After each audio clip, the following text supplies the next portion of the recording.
Hello to all of you.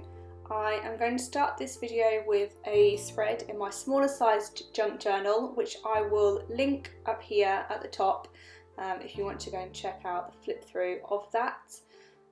So I am starting with a couple of photos. I'm just trimming them down. I'm not going to use all these photos in this video.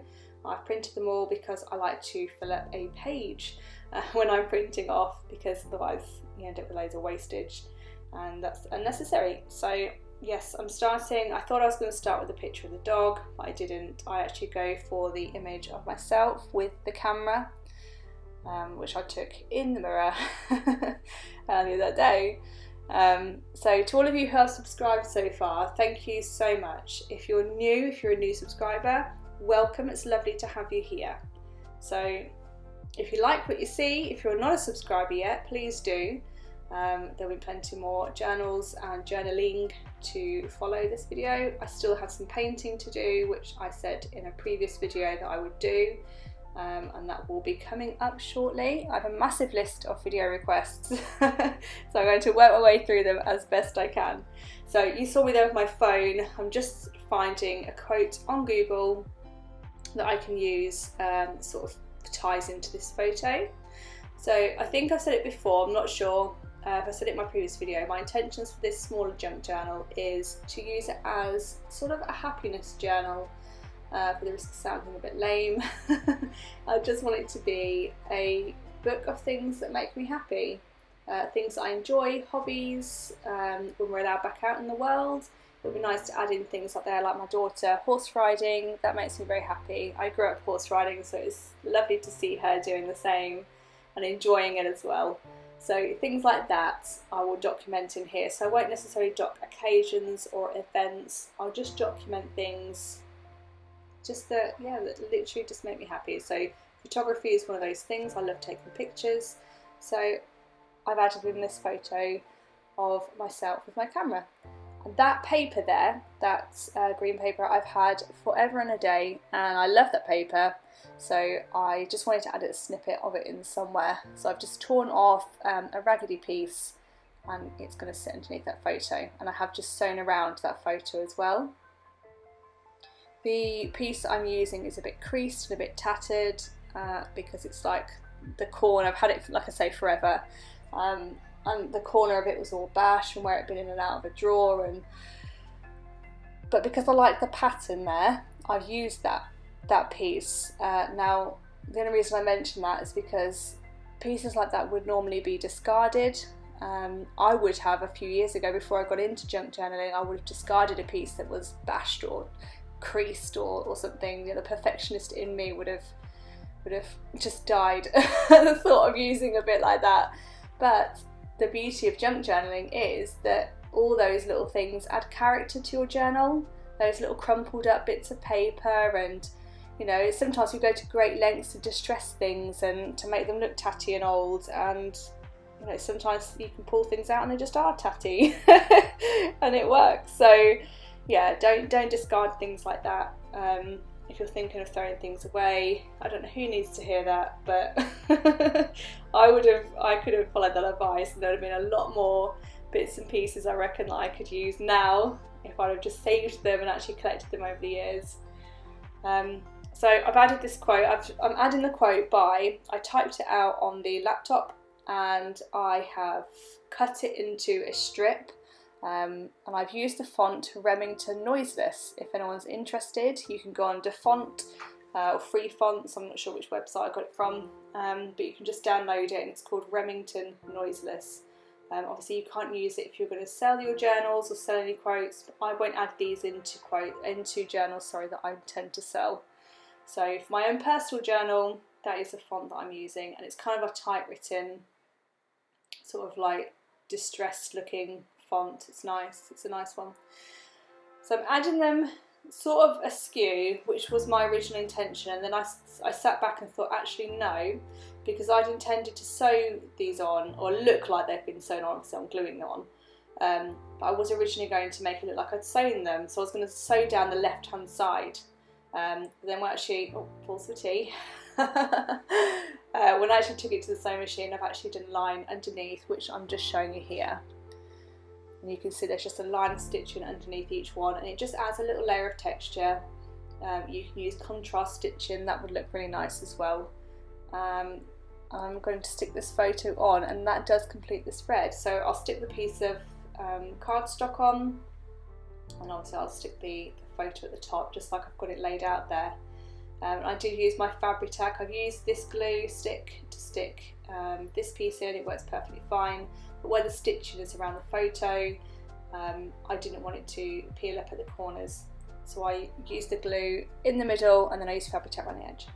And I knew I need to get a decent paperweight, not use my phone. But that's one of the things I think I've noticed with a smaller journal, is the tendency for the pages to flip up, which will only really be an issue I think at the start and finish. And again, it's not something that bothers me, so I guess you could use a big binder clip or something to hold the pages while you're working in your journal. And again, as well with this journal, because it's not going to be dated, it's not really going to be a collection of moments or memories, it's just going to be a collection of things, so I shan't be using it in order either. It just so happens so far I've used it in order, but I've done a spread in it since this video, since I did this one, and that's kind of somewhere in the middle, so I won't be using it in order. These alphabet stamps, quick outfit change. I did this on the day before I actually started doing the spread. It didn't really warrant a video of its own, so I'm adding it here. And what I'm doing is I'm using this sort of, I'm not sure what kind of fabric it is. It might be calico fabric. It's just plain sort of creamy beigey coloured fabric. And I'm stamping on with some Stays On ink some words, and I've done quite a few of these actually. I'm only going to do a couple here because originally this is like my little test to see how it turns out. I liked it, so I've done a load more, so you can obviously do whatever words you want to do. I've done family, and I believe I did fun, oh no, happy. I did happy, family and happy.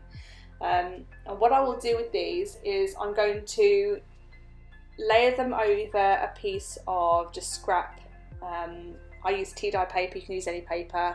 I just had a scrap strip of tea dye paper, so I added that behind this, and I'm going to take it to the sewing machine, sew around each word, so sewing it onto the tea dyed paper, and then I'm going to, so originally here I thought, I'll cut it out, but then I thought no, actually having the larger piece to work with will be easier to feed it into the sewing machine.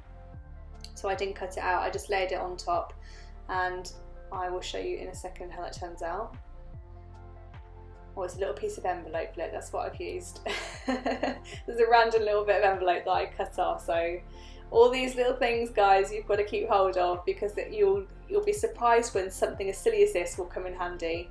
So here we go, I'm cutting around the edge, so I'm adding maybe a couple of millimeters around each where I've sewn.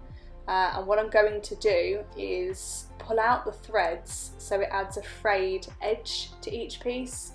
And I do also trim down the, I have no idea why I'm waving my hands around there. I was actually doing my craft sesh. My sister and I do a crafty night on a Friday. And while I was filming this video, I actually had her in front of me on FaceTime. So I'll explain the hand gestures, I should imagine. Yeah, so as I was saying, what I actually did do is underneath, so where the tea dye paper is, the envelope bit that I used, I actually kind of folded the fabric back and trimmed it, so the frayed edge, you just see the frayed edge, you don't see the paper underneath. So here we go, that's what I'm trying to explain. So I fold it back on itself and cut that strip off. So as I say, when I fray it, you could distress the edges, that would look really good. You could use obviously different fabrics, different patterns. I just like the plain ones because they go with everything. And I just think they look nice on any project that you're doing. I mean, these things as well, they don't have to be strictly for junk journaling. If you do art journaling, mixed media journaling, anything like that, then you can use pieces like this to add little embellishments to that. I think that'll look really nice. This might make you cringe. I'm sorry for anyone who's a little bit squeamish. I am using a knife here and I'm pressing really gently. It doesn't look like I am because I've spread the video up, but I'm pressing so gently just to release the threads from each other, so it just separates them a little so I can pull them off, and that just gives me that nice frayed edge that I like the look of, the distressed finish. I'm not massively into staining either with the distress inks. You've probably noticed in some of my videos, or most of my videos, I don't really do that a great deal. So but adding distressed edges like this, like fraying edges, doing it a little bit differently, that I enjoy. But as I say, you could distress just to highlight the fact that the edges are frayed. That would also look pretty cool. I think for Christmas I'd probably use maybe some red ink around the edge because that would look nice. And here's a close-up of some of the other words that I've done. These aren't all finished, not all those edges have been frayed, but a lot of that I'll do as I come to using them.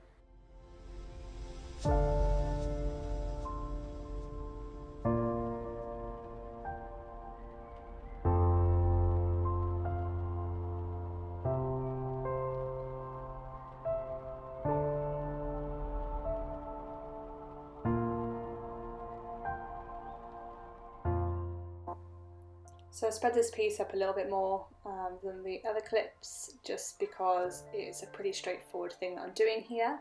I just wanted to show you because it's something that I was doing at the time that I was filming and it was on the end of the footage, so I thought I'd include it. It is an Amity Bloom printable and I've printed it out in some vellum, and I'm using my very expensive tools there, my nails, to score the edges using my cutter. I've always done it that way. Just because I do have an actual scoreboard, I just don't get it out very often. So I'm going through my scrap pieces and I'm just finding something. I'm hoping, and I'm successful in finding a scrap piece laying around that fits in that envelope perfectly. So I Fabri-Tac the edges down. I don't mind that I can see the glue through there slightly, that doesn't really bother me, but you could use maybe some multimedia mats from Ranger. You'd probably be able to see that a little bit less. I'm just adhering that down so it is a little envelope, and I'm popping that inside there to use later on. Now again, you could do this in different ways. You could add a little closure to it, you could leave it open, you could actually glue in that little piece of paper so the whole envelope folds out. I mean, there's so many different things. And again, here I'm showing you a few different ways you can attach it to your journal. So you could fold it over the page, have a clip, pop it in a pocket. I'm just going to add it inside this little tuck spot here.